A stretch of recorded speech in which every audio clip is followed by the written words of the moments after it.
Hello, അസ്സാം വലൈക്കും, welcome back. അപ്പോൾ എല്ലാവരും സുഖമായിട്ടിരിക്കുന്നു അല്ലേ? ഇന്ന് ഞാനൊരു റെസിപ്പി വീഡിയോ ആയിട്ടാണ് വന്നത്. കൂന്തൾ റോസ്റ്റാണ് ഇന്ന് കാണിക്കുന്നത്. അപ്പോൾ നമുക്ക് എങ്ങനെയാണ് ഈ റോസ്റ്റ് തയ്യാറാക്കുന്നത് നോക്കാം. അപ്പോൾ അതിന് വേണ്ടിയിട്ട് ഞാനിവിടെ 1 കിലോ തൂക്കമുള്ള ഒരു കൂന്തൾ എടുത്തിട്ടുണ്ട്. അതിനെ ചെറുതായിട്ട് കട്ട് ചെയ്തിട്ട് നന്നായിട്ട് കഴുകിയെടുത്തിട്ടുണ്ട്. ഇനി ഇതിനെ കുക്കറിലേക്ക് ഇട്ട് കൊടുക്കുകയാണ്. ഇതിലേക്ക് 1/2 ടീസ്പൂൺ മഞ്ഞൾപ്പൊടി, ആവശ്യത്തിന് ഉപ്പ്, 1/2 ടീസ്പൂൺ കുരുമുളക് പൊടി, 2-3 ഗ്രാമ്പൂ, 2 ചെറിയ കഷ്ണം കറുകപ്പട്ട. ഇതെല്ലാം കൂടെ ചേർത്ത് നന്നായിട്ട് മിക്സ് ചെയ്തിട്ട് ഒരു 4-5 വിസിൽ വരുന്നത് വരെ വേവിച്ചെടുക്കാം. ഇതിപ്പോൾ വലിയ കൂന്തളായതുകൊണ്ടാണ് 4-5 വിസിൽ പറഞ്ഞിട്ടുള്ളത്. സാധാരണത്തെ ചെറിയ കൂന്തളാണെന്നുണ്ടെങ്കിൽ 2-1 വിസിലടിച്ചാൽ മതിയായിരിക്കും. അപ്പോൾ കൂന്തൾ റെഡി ആകുമ്പോഴത്തേക്ക് ഇതിലേക്കുള്ള ഗ്രേവി തയ്യാറാക്കുകയാണ്. അതിന് വേണ്ടി ഒരു പാൻ വെച്ച് ചൂടാക്കിയിട്ട് അതിലേക്ക് ഒരു 2 ടേബിൾ സ്പൂൺ വെളിച്ചെണ്ണ ഒഴിച്ചിട്ടുണ്ട്. ഇനി ഇതിലേക്ക് 2 ടീസ്പൂൺ ജിഞ്ചർ ഗാർലിക് പേസ്റ്റ് കൂടെ ചേർത്ത് കൊടുക്കുകയാണ്. അതിൻ്റെ പച്ചമണം ഒന്ന് മാറി വരുന്ന സമയത്ത് എരിവിന് ആവശ്യമായിട്ടുള്ള പച്ചമുളക് കൂടെ ചേർത്തിട്ട് ഒന്ന് വഴറ്റിയെടുക്കാം. ഇനി ഇതിലേക്ക് ഒരു തണ്ട് കറിവേപ്പിലൂടെ ചേർത്ത് കൊടുക്കുകയാണ്. ഇനി കുറച്ച് പൊടികളാണ് ചേർത്ത് കൊടുക്കുന്നത്. 2 ടീസ്പൂൺ കാശ്മീരി മുളക് പൊടി, 1/2 ടീസ്പൂൺ കുരുമുളക് പൊടി,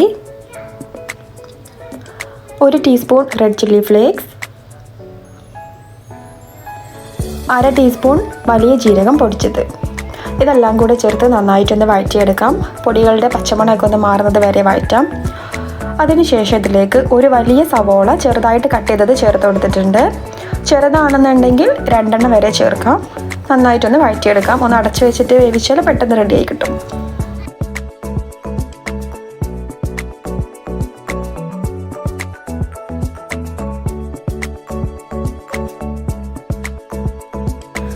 ഇനി ഇതിലേക്ക് ഒരു വലിയ തക്കാളി ചെറുതായിട്ട് കട്ട് ചെയ്തുകൂടെ ചേർത്തിട്ടുണ്ട്.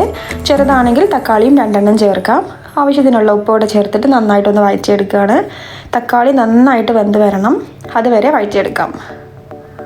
ഇപ്പോൾ തക്കാളി നന്നായിട്ട് റെഡി ആയിട്ടുണ്ട്. ഇനി ഇതിലേക്ക് നേരത്തെ വേവിച്ച് വെച്ചിട്ടുണ്ടായിരുന്ന കൂന്തൾ ചേർത്ത് കൊടുക്കുകയാണ്. ഒട്ടും വെള്ളം ചേർക്കാണ്ടാണ് വേവിച്ചെടുത്തത്, പക്ഷേ അതിൽ നിന്ന് തന്നെ വെള്ളം ഇറങ്ങിയിട്ടുണ്ട്. അപ്പോൾ ആ വെള്ളത്തോട് കൂടിയിട്ട് തന്നെ ഇതിലേക്ക് ചേർത്ത് കൊടുക്കാം. ഇനി നന്നായിട്ടൊന്ന് മിക്സ് ചെയ്തെടുത്തതിന് ശേഷം ഈ വെള്ളം ഒന്ന് വറ്റിച്ച് നമുക്ക് നല്ലൊരു ഗ്രേവി ആക്കിയിട്ട് എടുക്കാം ഇതിനെ. അപ്പോൾ അടച്ച് വെച്ചിട്ട് വേവിക്കേണ്ട ആവശ്യമൊന്നുമില്ല, തുറന്ന് വെച്ചാൽ പെട്ടെന്ന് വെള്ളം വറ്റി കിട്ടുള്ളൂ. അപ്പോൾ നമുക്ക് അത്യാവശ്യം നല്ല രീതിയിൽ തന്നെ വെള്ളമൊക്കെ വറ്റി നല്ലൊരു ഗ്രേവി ആവുന്നത് വരെ നമുക്ക് വെയിറ്റ് ചെയ്യാം. ഇപ്പോൾ നല്ല കറക്റ്റ് ഗ്രേവി ആയിട്ട് കിട്ടിയിട്ടുണ്ട്. ഇനി ഇതിനെ ഞാനൊരു പാത്രത്തിലേക്ക് മാറ്റുകയാണ്.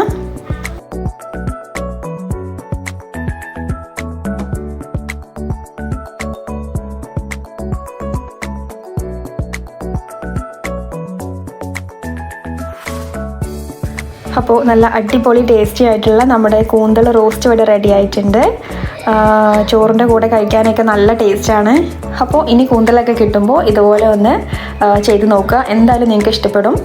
അപ്പോൾ വീഡിയോ കണ്ട് ഇഷ്ടപ്പെട്ട ലൈക്ക് ചെയ്യുക, കമൻറ്റ് ചെയ്യുക, ഷെയർ ചെയ്യുക, സബ്സ്ക്രൈബ് ചെയ്യുക. അപ്പോൾ വീണ്ടും മറ്റൊരു വീഡിയോ ആയിട്ട് വരുന്നത് വരേക്കും ടേക്ക് കെയർ ആൻഡ് ബൈ.